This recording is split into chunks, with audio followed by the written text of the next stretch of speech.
waan ku salaamay daawada meel walba oo aad joogtid ku soo dhawow qaybta labaad ee sheekadii taxanaha inoo ahayd ee ku saabsan mashruucii la dagaalanka nuurka.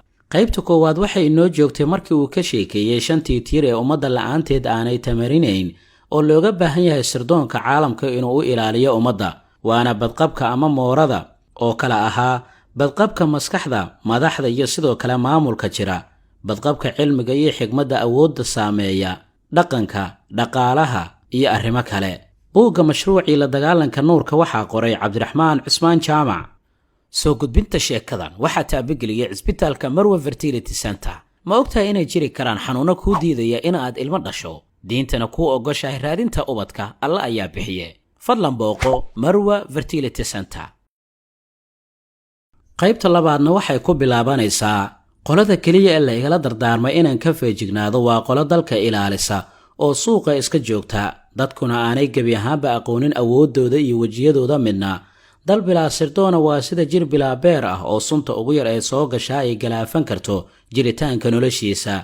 marka hay-adda sirdoon ee u dhimatay iskeed ama loo dhantaalo ku talagal, waa bartaa halka ay ka bilaabanaysa dhaawaca qaran u dhutin karo. maqnaashaha difaacu waa dahab aanay jirin qiimo kale oo aan ku doorannaa, waana dariiqa ugu mudan ee aanu danahayna ugu fashan karno, weliba walwal la'aan. guryaha ma jirto dowlad ka warhaysa ama cid kiraysa, mana danayso inay u raadgurto waxa lagu qabto aqallada hoostooda. dadka hantida lehna waxaa u daran lacagta kirada, taas ayaa isiisay fursad aan si fudud aan ugu heli karayo goob aan ka fuliyo howlgalkayga. rugta aan yagleelay hal mar ayay iga fashilantay, markaas oo raad taban aan kaga tegay maankayga. degmadii aan degay waxaa joog iyo jiif ii diiday oo kaadida igu dhajiyey koox aana cidna matalin oo haddana leh awood weyn. guddi isku duuban ayaa ka dhisneed oo meel sare ka ilhaysatay. waa guddi ay u dabacsan yihiin maamulka jira, si fiican ayaa loo dhegaystaa oo soo jeedimahooda waa la taageeraa xilli kasta oo howlgalkooda ay fushanayaan. gabar yar oo aan u hanweynaa kana tirsaneyd facii dhaqso ula qabsaday hayaanka cusub ayaan afkeedii ka guntay magaca kooxdan oo ahayd guddiga wanaag farista iyo xumaan reebista. degmadii waan uga soo guuray guddidaasi oo ku xooganayd darteed iyo dadka deggan oo ahaa qaar dambeeya oo neceb cadow u ah isdhexgalka jinsiga kala duwan iyo indhafurka barbaarta. xaafadaasi dhaqanka ka jira ayaa dhaabad waxa uu ku ahaa qorshahayaga oo ku bilaabmay inaan fursad aan isku siino wiilasha iyo gabdhaha gayaanka ah ee lagu kala fogeeyey dhaqandoolka laga soo waariday bariga dhexe. tallaabada koowaad waxay ahayd in la yagleelo goob si fudud u kulmisa gayaanka isku jeelan ee israba ee jeelasha lagu kala xilay loona diiday in ay neefsadaan oo mar wax ka raaxaystaan nolosha iyaga oo xor u ah dareenkooda. waana dadaal aan ku hiigsanaya in lagu dooriyo kala qaloodkii dhexdooda uu dhigay dhaqankii doolka ahaa ee ka yimid duulaankii carbeed ee xididka u siibay ahaanshiyihii iyo dhaadashadii isirka Soomaalida oo ciribtirkiisu ku dambeysay iswaagii iyo isdiididda. waa damac cusub oo aan ku abuurayno qofnimada cusub ee lagu tilmaamsan karo horu socodnimada guusha wadata. dhanka kalena waa halgan xornimo doon ah oo lagu hananayo baadisooc luntay oo albaabkoodii hore si kasma darra ah u tuureen. waxaan saaraynaa dooni badweyn raagan ah oo aan meelna u socon, iyada oo aan dejinayno degal nololeed u diyaarisa duni cusub oo ku ababisa dhaqan iyo dhismo casri ah oo lid ku ah wax ay mar ku dhaadan jireen, si ay si sahla ugu aqbalaan waxa aan doonayno inay aqbalaan ee ilbaxnimada iyo indhafur bilow u ah, iyada oo lagu soo jiidanayo waxyaabo kale. anigoon waqti iska lumin ayaan judhiiba 2 guri oo cusub ka kirisay masallaha iyo jigjiga yar. waa 2 xaafadood ee aad howlahaaga si fiican ugu fushan karta ayaan nisiri, ogolna inay cid kale ay ku dhex shaqaysato.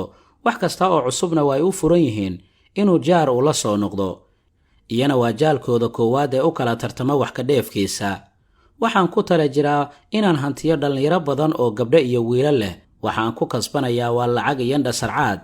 mustaqbal qurux badan ayaan u sawirayaa. 2daasi guri ayaana waxaan kulan ugu qabtaa iyaga. wiilasha ayaan doonaynaa inaan u samayno kuwa culimada diinta liida, filosofar ka ciiseeya, shakiga cilmi ka dhigta, waxay aaminsanaayeen muhmal geliya, malaha raad gura, wax kasta oo la xeerin jiray xoora, wax aanay garanaynin weyneeya, aqbalsan diinlaawanimadu inay horumar horseed ay u tahay, xadgudubka xorriyad u yaqaana, xuduudaha jiidha, dabarka ka fura doonistooda, cidna aanan dan ka yeelan, diinta ka fogaada, dunidana ku foognaada iyagoo haddana darkeeda ka haraadan. hablaha kulamo sooc ah oo qarsoon ayaan u abaabulnay. gabadha aan doonaynay inay soo baxda waa gabar xijaabka tuurta, xirashadiisa badownimo u taqaana, qaawinida ilbaxnimo u aaminta oo muujisa hilbihii sharfanaa ee u qarsoonaa, habeendhaxa xornimo u qaadata oo ku dhiirata inay hooygooda uga dhaxaan cudurdaar la'aan, dhexgalka ragga sinaan u haysta oo ku talax tagta ku dhexmelanka iyo kumarnaanta wiilasha, guurka gumaysi u macnaysata oo ka raagta in la adoonsan jiray rumaysata oo xornimo raadisa, necab talada sokeeyaha oo jecel taageerada shisheeyaha oo sidaas ku fogaata. howlihii oo meel fiican ii maraya ayuu ila soo hadlay ninkii Baawul ahaa, waxaana la igu amray inaan tago gobolka Sanaag oo aan fulo buurta Cirshiida. labadii habeennimo ayaan fuulay. subaxii ayaa fariin ay ii soo direen oo igu yiraahdeen xalay waxa aad fuushay buurta sida sirta dalkaas. waxaase la ii soo diray digniin ah in la ifarayo inaan degdeg aan uga soo baxo dalka oo noloshayda halis ay ku jirto. dhaadhaca daalo markii aanu maraynay ayuu nin cawlani nagu joojiyay buurta hoosteeda, waxaana inagu yiri, adiga iyo kuwa ku soo diray Sanaag ayay awoodooda ku idlaan. haddii aad mar dambe timaadana waad eedi doontaa. haddana fariinta gaarsii walaalahaada madow. cabsi ayaa lubigayga qaaday oo waa aan baqayay ilaa aan ka degay gegida Heathrow ee magaalada London. Paul Macmillan waxa aan ku booqday xaruntii ururka. si diiran ayuu ii qaabilay, waxaana uu ii sheegay inaan gaaray meel ay iyagu ay ka baqaan. waxa uu ku daray in Sanaag qorshe ay ka leeyihiin. haddana waxaan kuu furayaa bog kale oo sira. waxaanu igu yiri, inta aan ku mashquulsanayn dagaalka Ciraaq, halkan waxa laga taagay calan tawxiid leh. waanu garan weynay halka inaga soo hoos martay. 1988 ayaanu ogaanay inay awoodi ka soo baxayso halkaasi. arrintii ayaa ay ka wada hadleen Mareykanka iyo Ingiriiska iyo Israa'iil. Ingiriiska iyo Israa'iil waxa ay yiraahdeen hadda aan la dagaalano. Mareykankana waxa uu yiri aan eegno sida uu soo baxo. haddana waanu garan la'nahay sida aynu yeelno. wuxuu intaasi ugu daray inay ciidamo geyn doonaan badda cas iyagoo abuuraya burcadbadeed ay ka dhigtaan food saaro iyo sabab ay ciidamadooda ay ku keenaan badda. waxaana arkayaa qorshihii oo fulaya, weliba sidii uu Paul Macmillan oo iigu sheegay. taasi waxaa ka sii daran oo maanta taagan waxa uu si cad iigu sheegay 2016 in Somaliland ay ka soo weerarayaan dhanka bari. waxaa lor igu haya ogaanshiyaha sababta uu u doonayo dagaalka bari. aniga oo aad moodo in jirka uu aad ii damqaday iguna damqayo dadkayga ayaan la soo booday. waa kan dhacaya ee maxay ilaa iyo xadka muhiim idinku noqotay inaad weerarkan qaadaan. Paul isaga oo aan ii jawaabin ayuu eegay ergey kale, waxaanu igu yiri, walaal Berg ayaa kuu fuli doona bogaasi. Berg ayaa hadalkii qaatay oo waxa igu yiri, waxaan ka fikirayaa inaan isku beegno qaska Sanaag iyo qabsashada Qudus. waxaan weydiiyey waa maxay xiriirka ka dhaxeeya Sanaag iyo Qudus. wuxuu ii sheegay markii ugu horreysay dunida inay ku guuleysteen faafinta jahliga iyo sidoo kale qarinta cilmiga dhabta ahaa ama kaag. way yar yihiin cidda taqaanaa cilmiga sida dhacdooyinka dhulka isku saameeyaan iyo muhiimadda dhuleed ee ka dhaxeeya Sanaag iyo Qudus. muslimiinta waxaa loo sii sheegay in markay camirinta Qudus ay magaalada Madiine xirmayso. sirtan waxa haya in yar oo ka mid ah dadka awoodda laga ilaaliyo. Paul Macmillan ayaa ku soo noqday isaga oo aan wardoonkayga ka jecel inaan amaradiisa qaato. waxaanu igu yiri, dhawanaya dalkii ku noqonaysa. waxaanu ku boqri doonaa mataan. degdeg ayaanu u rabnaa in aanu beerno miro aynu mustaqbalka dhow goosanno. si aydan u rumaysan qalbiyada madhan, waa inaad adeegsataan qalabkan aan ku siinay. marka aad doonaysid in aad bi'iso dalagga beeraha, shinnada ayaa la beddelaa. marka aad doonaysid inaad xumaysaha fikirka wanaagsanna, wax dadku akhrisanayo ayaa la abuuraa. nin murtiilo Shiineesa ayaa laga hayay. haddii qorshahaadu uu yahay 1 sano, bariis abuur. haddii uu yahay 10 sano, dhir beer. haddiise uu yahay 100 sano, carruur waxbar. innaga qorshaha ina eryanaya waa uu ka duwan yahay midkaas. waxaynu ku cararaynaa cadceed galbeed ka soo baxaysa oo aanan garanaynin goor ay dilaaci. waxaa gebi ahaanba isbedelaya 2012 qorshe 300 oo go'an ka soo shaqaynaynay. way adag tahay inaynu maamulno xitaa doqmihii. wax walbaa waxay u shaqaynayaan si lidi nagu ah, mana garanayo sida ay wax u dhacayaan. waxaan dalkii ka soo degay aniga oo sita buugaag badan oo falsafada oo ay qoreen rag ay ka mid yihiin Aristotle, Plato, Socrates, Hegel iyo kuwa kale. kulamadii oo halkoodii ka sii socda ayaan buuggii u qaybiyay dhalinyaro dhowr ah. waxaan ku iray erayo beer la xawsi ahaa oo aan qalbigooda ku xadayo. waxaan ugu yeedhaa, balaatihii Soomaalida ayaa tahay. waxaan dareemayaa inay qab ay gelisay arrintaasi. waxaanse ogahay kuwa gashada kabaha falsafada iyaga oo aanan aqoon fiican u lahayn inay darka shakiga ay ka biicabaan oo ay galaan mugdiga. sidaas ayayna garashadu ay kaga luntaa.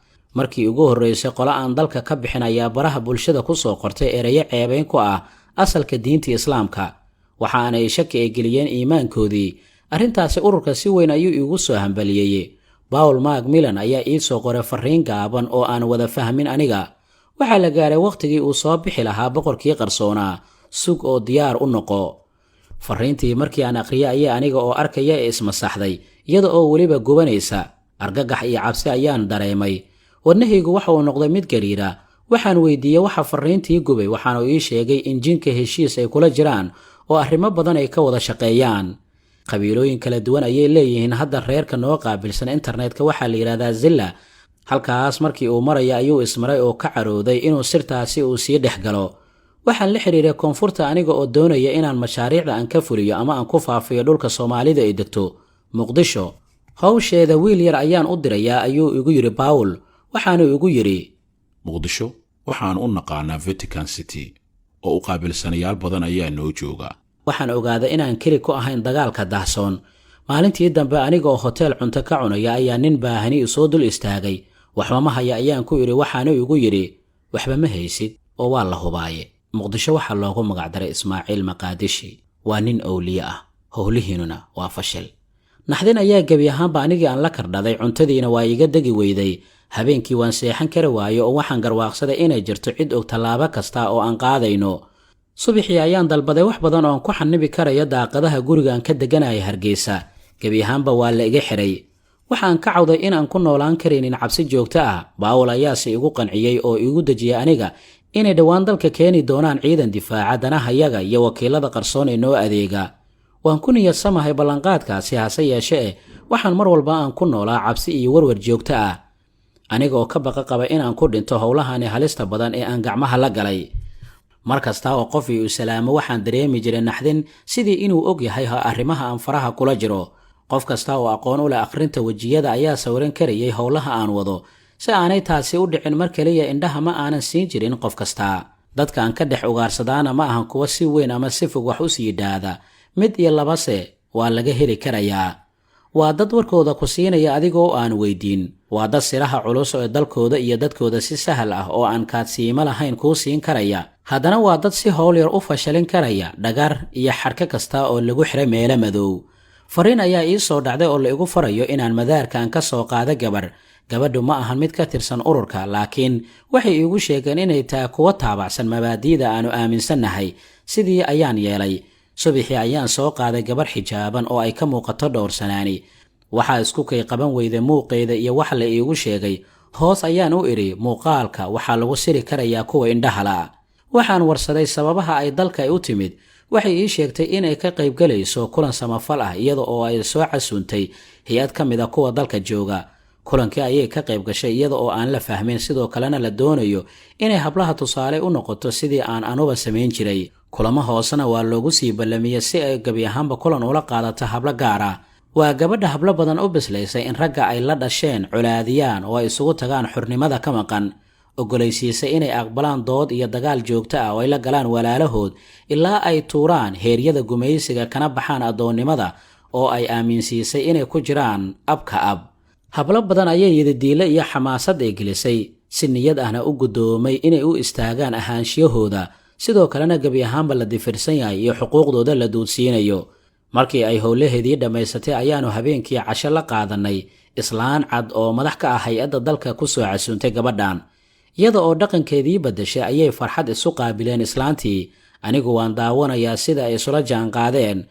waxaanse madax wareer ka qaaday oo igu weynaatay waxa afkeeda ka soo baxay gabadhii si toosa ayay afka iigu ballaadhisay iyada oo islaantii ku leh aan kuu bishaareeyo islaantii ayaa ka celisay oo waxay ku tiri iga farxi kadibna waxay tiri ku bishaarayso hadda kadib jiilkani halis inaguma ahan waxay sii raacisay inay hayso oo ay farta ka saarayso xogtii laga ururiyey internetka oo caddaynaysa inay kor u kacday ilaa xad dhallinyarada daawata filimada xunxun fajiciso ayaa anigii igu dhacday oo waxaan garwaaqsaday in jiil badan nuurkii qalbiga ay madoobaatay ama ay madoobaysay daawashada xumaanta iyo sinada lagu faafinaya internetka nuurka qalbiga inuu yahay awood laga baqo gabadhaasi ayaa si dadban ii dareensiisay nuur kastaana waxaa burburiyo oo lagu damiyaa daawashada galmada oo halis weyn ku ah iimaanka qof kasta oo caadaysta sharka waxaa loogu bandhigaa si la mid ah sida masallaha loogu fidiyo martida. aaladaha gacmahooda la geliya iyo kuwa guryaha yaallo ayaa lagu gudbiyaa sinada iyo fawaaxishkii gubayey laabaha ee madoobeeya nuurkii ruuxda. qofka galmada ka ildaawada baraha iyo mareegaha oo caadaysta waxaa dhinta unugyada jirkiisa, waxaa madoobaada maskaxda oo ugu dambayn waxa uu noqdaa qof bilaa nuur ah oo mugdi ku dhex dhiban. sidoo kalena waxaa dhimanaya hankiisii oo waxuu noqonayaa qof aanan doonaynin inuu qayrkii uu wax la qaybsado. tabac iyo tamarba waa uu taag beelayaa. waxa kaliya ee rabitaankiisa ku soo afmeerayaa waxay noqonaysaa in uu furaashka dul yaallo ama gebi ahaanba sariirta sida meydka oo kale. cunto iyo caadadii xumayd uu iska wato ayay gebi ahaanba ku soo ururaysaa raganimada, kartida iyo hibadii uu lahaa. haddii uu sii joogtayo dhaqankaasi xun wuxuu halis ugu jiraa foolxumo weyn. xooggiisii jireed waa uu burburayaa oo muruqiisii wuxuu u burburayaa si daran. cid jilicsan iyo candho xooleed ayay gebi ahaanba u ekaanayaan murqihiisii duubnaa. halistu waxay ku sii hogaamin karaysaa inuu dhuuxa uu shubmo oo lafuhu ay dhammaadaan. kolkaasi wuxuu qarka u saaran yahay xanuuno ba'an oo galaaf ajashiisa ama oofsada. qofka doonaya inuu ka waantoobo caadaysigaasi liita ee caafimaadkiisa iyo caqligiisaba u daran wuxuu haystaa fursad uu muddo yar uu ku soo kaban karo jirkiisa. xubnihiisa ilaa iyo 3 bilood waa ay soo noolaan karaan, hase yeeshee inuu dib u kabto hanka qofku waxay ku qaadanaysaa muddo dheer oo aanan ka yarayn sannado dhowr ah. faqan naftayda ku fogaada iyo halka fog ee ay ila tagtay eelka ay ka warrantay gabadhu ayaana ka tirmaynin ruuxdayda inta aan iilka ka sokeeyo. waddanka Kenya ayaan isku raacnay subaxii xigtay. markii ay gabadhii magaalada Nairobi gaadhay waxay la soo baxday dhaqan cusub oo kii aan malaysanaya ka duwan. maryihii ayay tuurtay oo inta ay sidii hablihii reer galbeedka u labisatay ayay dhex gashay gaala badan. waxyaabaha ay samaysay waan la tacajabay. aniga Nairobi wax badan kuma aanan hakan oo waxaan u sii dhaafay magaalada Lisbon oo Boortaqiiska ah. halkaas oo lagu casuumay shir qarsoon oo lagaga arrinsanayo sidii uu ekaan lahaa aayaha siyaasadeed ee Soomaalida Koonfureed. shirkii ayaan kula kulmay Berg oo ahaa ruuxii gudoominaya howlaha la hayo. waxay isla soo qaadeen sidii Soomaalida loogu samayn lahaa nidaam federaal ah oo sii murjiya mushkiladaha hadda dhex yaala. halkaa inoo joogto qaybta xigta ee sheekada mashruucii la dagaalanka nuurka. waxaa buuggaani qoray Cabdiraxmaan Cismaan Jaamac. waxba kama bedelayno kumana dari doono insha Allah. qaybta xigta intaan ku kulmi doono nabadgelyo.